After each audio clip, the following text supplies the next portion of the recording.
Hi guys, সবাই কেমন আছো? আশা করি ভালো আছো। শুভ নবরাত্রি, সবাইকে শুভেচ্ছা ও অভিনন্দন, ভালোবাসা। সবাই ভালো কাটাও। আজকের থেকে নবরাত্রি শুরু।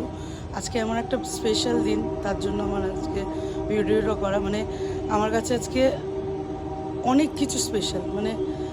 আমার আমার ছোট মেজো ছেলে যে, তার আজকে বার্থডে, তো সেটা তো একটা বড় স্পেশাল।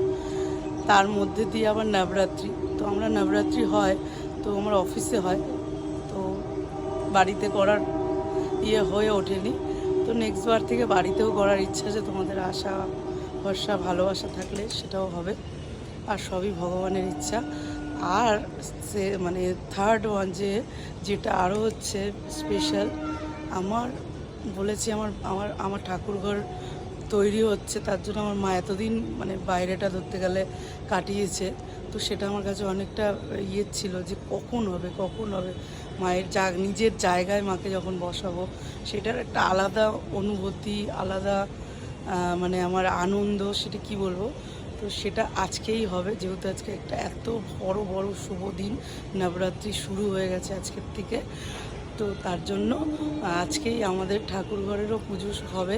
আমার সব প্রতিমা যা যা ভগবান বাইরে ছিল, সব ভেতরে আজকে ঠাকুর তার নিজের জায়গায় ফিরে যাবে। তো এটা আমার কাছে আজকে খুব খুব খুব আনন্দের দিন।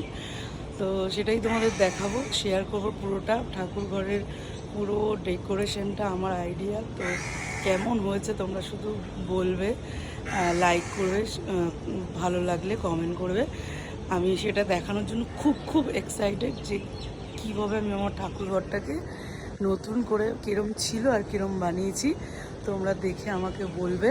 তো ওই ছাদে এসেছিলাম ফুল পাড়তে, যে নবরাত্রি আর এত ঠাকুরের সব রেডির জন্য। তো সাথে থাকো, আমি দেখাচ্ছি পরপর। টাটা।